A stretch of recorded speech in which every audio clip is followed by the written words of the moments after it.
alihi wa ashabihi wa barik wasallim. Para hadirin jemaah maghrib yang berbahagia, puji syukur kepada Allah Subhanahu wa taala segala nikmat dan karunia-Nya. Selawat dan salam kepada Rasulullah sallallahu alaihi wasallam, kepada seluruh keluarganya, juga kepada seluruh sahabat-sahabat sekalian. Alhamdulillah kita bertemu kembali pada kesempatan dan malam yang berbahagia ini. Dan sebelumnya kita membacakan ayat Allah di surah Al-An'am ayat 65. Yaitu firman-Nya, A'udzubillahi minasyaitonir rajim, qul huwal qadiru ala ay yab'atsa 'alaikum 'adzaban min fawqikum aw min tahti arjulikum aw yulbisakum syi'a wa yudhiqa ba'dakum ba'sa ba'd. Unzur kaifa nusrifu al-ayati la'allahum yafqahun. Jadi kembali kita ingatkan ayat yang di pengajian yang lalu kita baca, bahwa ayat ini Allah ingin menegaskan ya, tentang keberadaan dirinya, bahwa Allah Maha Kuasa ke atas seluruh makhluknya. Ya. Jadi sebagaimana Allah menyelamatkan manusia, Allah juga bukan hanya sekedar bisa membinasakan manusia, tapi Allah berkehendak memang membinasakan manusia. Ya. Nah, jadi di sini Allah katakan qul huwal qadir ala ay yab'atsa 'alaikum 'adzaban min fawqikum. Jadi Allah katakan di sini, katakan dialah Tuhan yang berkuasa ya, untuk mengutus azab ke atas kalian, kepada kalian, baik yang datang dari atas maupun yang datang dari bawah. Nah, walaupun dalam beberapa hadis yang kita baca bahwa oleh Rasulullah sallallahu alaihi wasallam berlindung kepada Allah daripada azab-azab tersebut. Nah, tetapi ketika sampai pada ayat aw yalbisakum syi'a wa yudhiqa ba'dakum ba'sa ba'd, Nabi kemudian mengatakan hadza aisar. Jadi azab yang bakal dirasa oleh umat ini, di mana mereka saling memerangi, saling bunuh-membunuh, oleh Nabi mengatakan dan ini lebih ringan.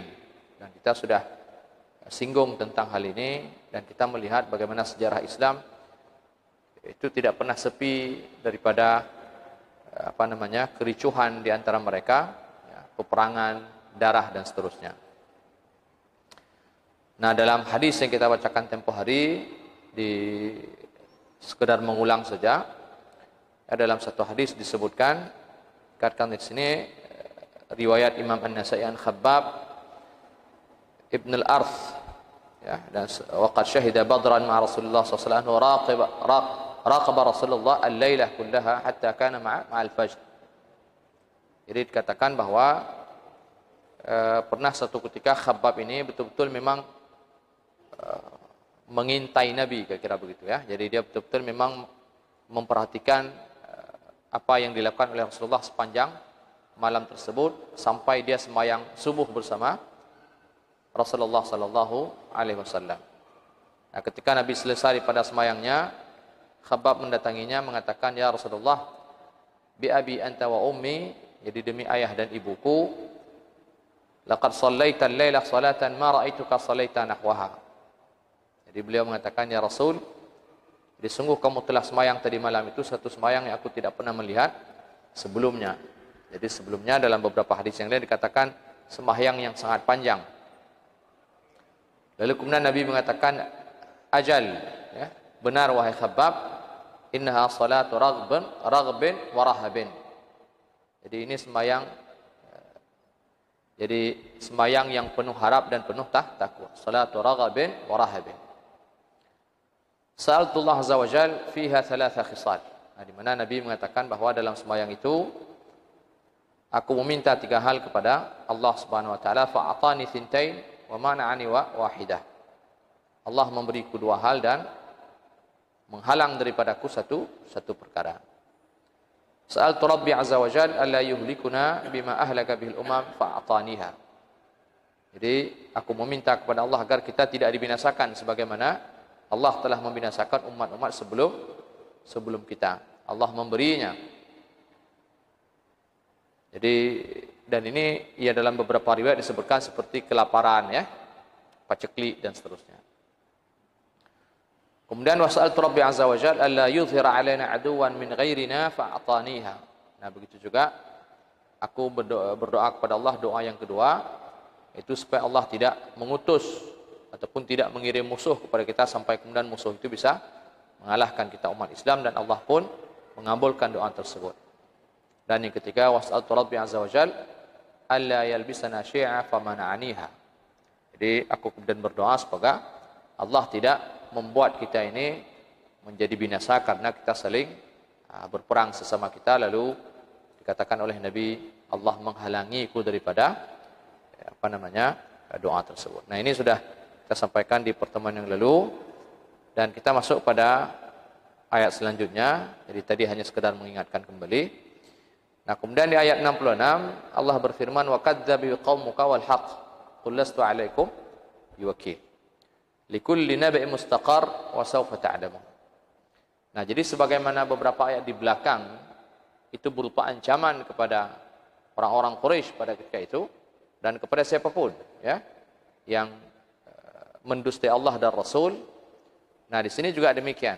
Jadi Allah kembali mengingatkan wa kadzdzabu qaumuka. Jadi mereka orang Quraisy ini tetap saja di dalam sikap mereka mendustai Al-Qur'an. Jadi mereka dusta kepada apa yang disampaikan oleh Rasulullah SAW, padahal itu adalah sebuah kebenaran. Nah, lalu kemudian Allah mengatakan sini qul lastu 'alaikum biwakil. Nah, tetapi Allah mengingatkan Nabi bahwa tugas Nabi ini tidak boleh memaksa kehendak. Ya, ketika ada orang-orang tidak mau beriman kepada Rasulullah, maka itu bukan menjadi tugas dan tanggung jawab beliau. Jadi Rasul ini hanya tugasnya menyampaikan. Maka Allah perintahkan kepada Nabi, nah dalam kondisi seperti itu kamu boleh saja mengatakan kepada mereka lastu 'alaikum biwakil. Jadi Nabi itu tidak diperintahkan Allah untuk mengurus urusan mereka. Masalah kemudian mereka mau kafir, silahkan kafir, beriman silahkan beriman. Yang kafir menanggung akibatnya, yang beriman akan mendapatkan balasan ataupun ganjarannya. Jadi Nabi tidak diperintahkan untuk sampai kemudian mereka beriman. Jadi tugas Nabi itu hanya sekedar menyampaikan. Ya, jadi ada banyak sekali ayat di sana yang semisal dengan ayat ini walaupun dalam redaksi yang cukup beragam. Ya. Jadi misalnya Nabi Allah mengatakan wa ma'alaika illal balagh. Jadi kamu tidaklah hanya sebagai penyampai. Jadi menyampaikan apa yang Allah perintahkan untuk Nabi untuk beliau sampaikan kepada ummah ini. Nah, masalah kemudian mereka dengar tidak dengar itu bukan urusannya Rasulullah sallallahu alaihi wasallam. Jadi Nabi tidak akan ditanya nanti kenapa ada di antara ummahmu yang mereka tidak beriman kepadamu. Nah, jadinya hana tanya ya. Karena tidak sampai ke situ tugas Rasulullah, dan begitu juga sebenarnya dengan kita daripada ummah Nabi. Jadi tugas kita itu hanya menyampaikan baik kepada orang di rumah ya, kepada anak-anak dan kepada siapapun, kepada teman, kepada siapa. Jadi tugas kita hanya menyampaikan. Jadi tabligh. Jadi masalah kemudian orang mau mendengar apa yang kita sampaikan atau mereka tidak dengar, nah ini bukan lagi urusan kita. Karena ini kan nanti berkait dengan persoalan kehendak hati, kecenderungan seseorang. Nah, jadi kebebasan orang dalam memilih. Dan setiap manusia itu diberi hak penuh oleh Allah di dunia ini untuk memilih. Jadi ada yang memilih jalan ke kanan, ada kemudian memilih jalan ke kiri. Jadi tidak ada siapa boleh memaksa siapa. Ya, jadi betul-betul memang dalam hal ini diberi hak penuh ya oleh Islam ini bagi siapapun untuk memilih nasib ataupun akhir daripada kehidupannya. Dia pilih masuk ke dalam surga atau dia memilih masuk ke dalam neraka. Nah, saya kira dalam beberapa kesempatan kita sudah menjelaskan ya kenapa Allah memberi kebebasan ini kepada manusia untuk memilih. Ya. Nah, kemudian sambung lagi ancaman Allah kepada mereka likulli naba'in mustaqar wa sawfa ta'lamun. Jadi likulli naba' di sini berita yang disampaikan oleh para nabi, nah termasuk berita yang dibawa oleh Rasulullah sallallahu alaihi wasallam kepada siapapun, kepada mereka dahulu dan kepada kita pada hari ini. Semua berita baik yang terkandung dalam Al-Qur'an maupun yang disampaikan oleh Nabi melalui yang kita kenal kemudian dengan hadis-hadis beliau. Ya. Jadi apakah berita itu tentang ganjaran bagi mereka yang berbuat baik ataupun balasan buruk bagi mereka yang melakukan kemaksiatan. Nah, Nah, jadi semua berita ini akan tiba satu masa di mana siapapun daripada kita ini akan melihat kenyataan daripada berita tersebut. Kita akan berjumpa dengan apa yang disampaikan oleh Nabi di dalam Al-Quran. Nah, jadi kalau orang-orang yang, jadi ini ancaman kepada mereka orang musyrikin pada ketika itu, yang mereka terus saja mendustai ayat-ayat Allah Subhanahu Wa Taala. Mereka terus saja menghalang Nabi daripada menyampaikan dakwahnya. Nah, bahwa suatu hari mereka nanti akan mendapatkan ganjaran. Jadi lambat atau cepat. Jadi cepat di dunia ini atau lambat nanti di akhirat. Jadi siapapun di antara mereka, mereka akan merasakan itu, apa yang Allah beritakan kepada orang-orang yang di dunia ini terus saja mereka menghalang-halangi jalan Nabi, ya, jalan dakwah. Nah, begitu juga sebaliknya. Jadi orang-orang yang mengikuti Rasul, gitu kan, yang taat kepadanya, mereka juga akan mendapatkan apa yang diberitakan oleh Al-Quran. Jadi siapa yang berbuat baik, dia akan mendapatkan kebaikan. Jadi dan siapa yang melakukan keburukan, dia akan mendapatkan balasan buruk. Nah, semua mereka akan melihat dan mereka akan menemukan realita tersebut. Nah, ini yang dipesankan di sini, likulli naba'in mustaqar, dan ini kembali kita tekan, ini dalam konteks ancaman kepada mereka orang-orang Quraisy. Jadi agar kemudian mereka diharapkan untuk tidak berterusan dengan apa yang sedang mereka lakukan. Karena ketika di dunia ini mereka tidak melihat apa yang menjadi ancaman Al-Quran kepada mereka, maka sesungguhnya mereka nanti akan mendapatkan nanti di hari akhirat. Jadi sama juga dengan kebaikan yang kita kerjakan, kalau kita tidak mendapatkan balasan pada hari ini, nah suatu hari kita tetap akan mendapatkan balasan daripada kebaikan yang kita kerjakan. Jadi immal ajil wa immal ajil. Jadi faman ya'mal mithqala dzarratin khairan yara wa man ya'mal mithqala dzarratin syarran yara. Jadi sekecil apapun, ya, kalau kita tidak mendapatkan balasan di sini, kita akan mendapatkan balasan di sana. Dan terkhusus bagi mereka orang Quraisy yang terus mendustakan ayat-ayat Allah pada ketika itu, nah sebahagian mereka Allah hukum mereka sejak di dunia ini. Nah, nanti mereka akan mendapatkan hukumannya pertama sekali yaitu ketika peristiwa perang Badar dan beberapa peristiwa selanjutnya. Ya, sampai nanti dalam peristiwa perang Badar itu, setelah beberapa di antara mereka meninggal, mati dalam peperangan tersebut, menjadi korban, itu ditanya oleh Rasulullah. Nabi tanya kepada mereka, hal wajadtum ma wa'ada rabbukum alaikum haqqan. Nanti dulu di surah Al-A'raf kita membaca itu. Nah, jadi nanti di hari kiamat, ketika orang-orang masuk ke dalam surga dan orang-orang masuk ke dalam neraka, dua penduduk ini saling bertanya, apakah kalian telah mendapatkan? Jadi orang neraka bertanya kepada orang surga, apakah apa yang Allah janjikan kepada kalian sudah kalian dapatkan? Dan mereka mengatakan, kami telah mendapatkan apa yang Allah janjikan kepada kami. Dan orang di sana pun balas bertanya, apakah yang Allah ancam kalian dulu, apakah kalian sudah dapatkan? Mereka pun mengatakan demikian. Ya, sampai mereka meminta sedikit air daripada penduduk surga dan mereka mengatakan, Allah mengharamkan itu kepada kalian. Jadi Nabi juga begitu, ya. Jadi ketika orang-orang yang seperti katakan misalnya Abu Jahal, ya, dalam meninggal dalam peristiwa perang Badar. Nah, itu ditanya oleh Nabi, ya. Nabi bertanya, apakah engkau Abu Jahal telah mendapatkan apa yang diancam oleh Allah kepadamu saat kamu hidup dulu di dunia? Kan, jadi